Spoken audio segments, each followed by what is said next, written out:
ሰላም ቤተሰቦቼ የሰዓቱን መረጃዎች ይዤ መጥቻለሁ። በመጀመሪያም አርዕስተ ዜና።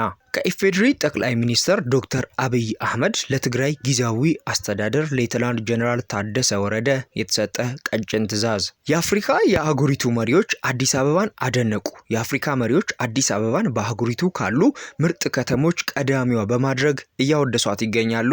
እነማን ምን አሉ?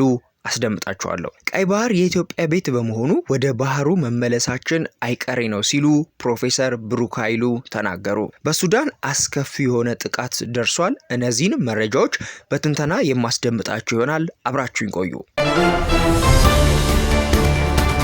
ከኢፌዴሪ ጦር ኃይሎች አዛዥ ጠቅላይ ሚኒስትር ዶክተር አብይ አህመድ ለትግራይ ጊዜያዊ አስተዳደር ለሌተናል ጀነራል ታደሰ ወረደ ቀጭን ትዕዛዝ ተሰጥቷቸዋል። ለጀነራል ታደሰ ወረደ የኢፌዴሪ መንግስት የሰጣቸው መመሪያ የኢትዮጵያ መከላከያ ሰራዊት ለጀነራል ታደሰ ወረደ ከኢፌዴሪ መንግስት የተሰጣቸው መመሪያ የኢትዮጵያ መከላከያ ሰራዊት በሀገሩ ዳር ድንበር ለመቀመጥ በመሃል ትግራይ ስለሚያልፍ ምንም አይነት ትንኮሳ በእናንተ ታጣቂዎች በኩል እንዳይደረግ ሲል ጥብቅ ትዕዛዝ ተሰጥቷቸዋል። ስለሆነም ከዛሬ ጀምሮ ጀግናው መከላከያ ሰራዊት የሀገሩን ዳር ድንበር ለማጽዳት ለማስከበር በአየር ኃይል ጥብቅ ክትትል እየተደረገለት ወደ ኢትዮ ኤርትራ ድንበር የሚጓዝ ይሆናል።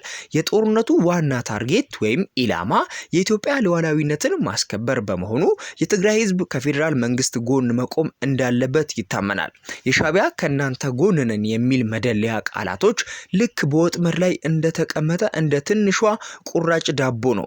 ሻዕቢያ ለ60 ዓመት የኢትዮጵያን ለማፍረስ እየሰራበት የኖረው ህልሙ ነው። ሻዕቢያ ኢትዮጵያን ማፍረስ የሚጀምረው የትግራይ መሰረተ ልማቶችን በማውደምና የትግራይን ህዝብ በማጥፋት ነው ሲሉ ጥብቅ የሆነ ትዕዛዝን አስተላልፈዋል።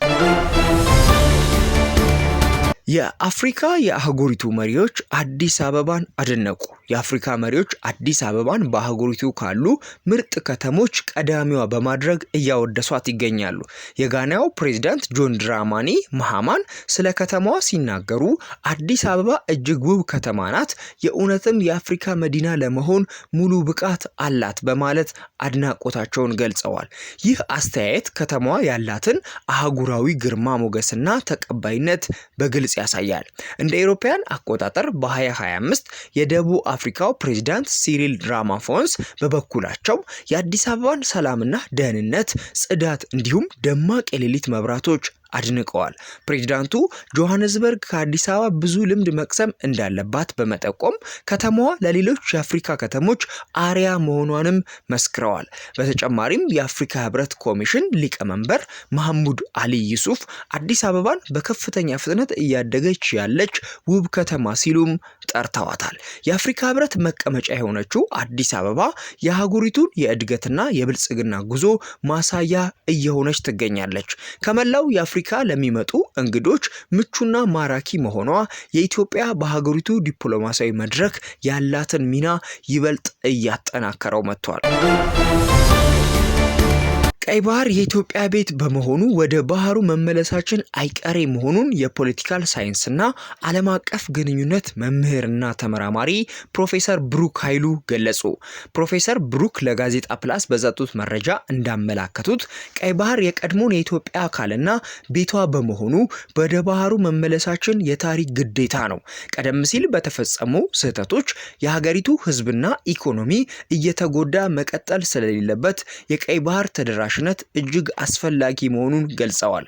ግብጽ የኢትዮጵያ የባህር በር እንዳይኖራት ከጎረቤት ሀገራት ጋር የጥቅም ትስስር በመፍጠር ሴራ እየሸረበች መሆኑን ጠቅሰው ኢትዮጵያ ግን ይህንን ሰንሰለት በመበጣጠስ ፍላጎቷን ማሳካት እንደማይቀር አብራርተዋል። ኤርትራ ለኢትዮጵያ ጠላቶች መረማመጃ ከመሆን ወጥታ ከሰሜን እስከ ደቡብ ያሉ ተቃዋሚ ኃይሎችን መደገፍ ማቆም እንዳለባት ፕሮፌሰር ብሩክ አሳስበዋል። በደቡብ ኢትዮጵያ ክልል ቀደም ሲል የጸጥታ ስጋት በነበረባቸው የጋሞና ጋርዱላ ዞኖች የመከላከያ ሰራዊት ለቆ መውጣቱን ተከትሎ ግጭቶች ማገርሸታቸውን ነዋሪዎችና የክልሉ ባለስልጣናት አስታወቁ። ሰራዊቱ አካባቢዎቹን ለቆ የወጣው በሰሜን ኢትዮጵያ ካለው ወቅታዊ ሁኔታ ጋር በተያያዘ እንደሆነም ተመላክቷል።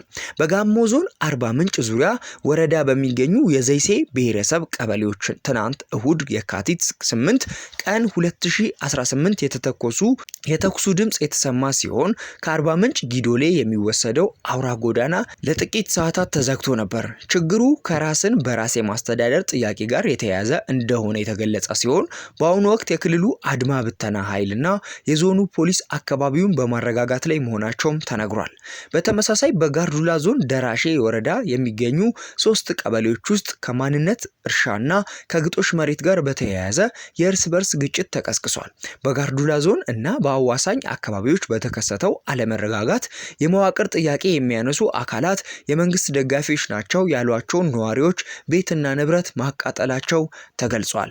የክልሉ ሰላምና ጸጥታ ቢሮ ኃላፊ ለኢትዮጵያ ኢንሳይደር ድረገጽ እንደገለጹት ምንም እንኳን በንብረት ላይ ጉዳት ቢደርስም እስከ ሰኞ ረፋድ ድረስ በሰው ሕይወት ላይ የደረሰ ጉዳት የለም። በአሁኑ ወቅት በአካባቢዎቹ አንጻራዊ መረጋጋት የሰፈነ ሲሆን ለተሽከርካሪዎች ተዘግተው የነበሩ አውራ ጎዳናዎችም ክፍት መሆናቸውን ኃላፊው አረጋግጧል። በመጨረሻው መረጃ እንግዲህ የሱዳንን አስከፊ ጥቃት ነው የማየው። በሱዳን የገበያ ቦታ ላይ በደረሰ የሰው አልባ አውሮፕላን ጥቃት በትንሹ የ28 ሰዎች ሕይወት ተቀጠፈ። ከድሮን በላይ በተተኮሰ ሚሳኤል በኮርዶፋን ግዛት ማዕከላዊ ሱዳን ከባድ አደጋ መፈጠሩንና በርካቶች መቁሰላቸውን የመብት ተሟጋቾች አሳውቀዋል። በአልሳፊያ የገበያ ቦታ በሶዳሪ ከተማ ሰሜናዊ ኮርዶፋን ጥቃት መድረሱን አፋጣኝ የፍትህ አገልግሎት የሚሰጡ የህግ ባለሙያዎች ቡድን አረጋግጧል። ከጥቃቱ ጀርባ አብዱልፈታህ አልቡርሃን መራሹ የሱዳን ጦር እንዳለበት ይሄው ቡድን በኤክስ ገጹ ላይ አስፍሯል። ጥቃቱ እሁድ የተፈጸመ ሲሆን ንጹሃን በገበያ ቦታ ላይ በተሰበሰቡበት ሰዓት የደረሰ ነው። በንጹሃን ላይ የሚደርሰውን ግፍ እያከፋው እንደሚሄድ የሚጠቁሙ ይሆናል። ሁለቱም ወገኖች ጥቃታቸውን እንዲያቆሙ ቢጠየቁም በኮርዶፋን ያለው ውጥረት እየተባባሰ ሄዷል። አካባቢው የመሐመድ ሐምዳን ዳጋሎን መራሹ የፈጥኖ ደራሽ ኃይሉና የአልቡርሃን መራሹ ዋናው ጦር መፋለሚያ ማዕከል ከሆነም ሰነባብቷል። ሶዳሪ ከኤል ኦቤይድ ማለትም ከሰሜን ኮርዶፋን ከተማ 230 ኪሎ ሜትር ርቀት ላይ የምትገኝ ቦታ መሆኗም ተመላክቷል። ምንም እንኳን ከሱዳን ጦር ጋር ግንኙነት ያላቸው ባለስልጣናት ጥቃቱን አላደረስንም ለማለት ቢሞክሩም አስቸኳይ ፍትህ ለመስጠት የሚሞክረው የህግ ባለሙያዎች ቡድን ግን አልቡርሃን ተጠያቂ አድርጓል። እንደ ዓለም አቀፍ ጤና ድርጅት መረጃ በሱዳን ምድት በጦርነቱ ሳቢያ ከ40 ሺህ በላይ ሰዎች ህይወታቸውን አጥተዋል። ከ12 ሚሊዮን በላይ የሚሆኑ ተፈናቅለዋል። ዘገባው የዋሽንግተን ፖስት ነው። ቤተሰቦቼ ለዛሬው ያመጣሁላችሁ ጥንክር እነዚህን ይመስላሉ። ለቻናሌ አዲስ ከሆናችሁ ሰብስክራይብ በማድረግ ቤተሰባችንን ተቀላቀሉ። መረጃ ለሚያስፈልጋቸው ሰዎች ደግሞ ይህንን መረጃ ሼር በማድረግ አካፍሏቸው። በሌላ መረጃ እስክንገናኝ መልካም ጊዜ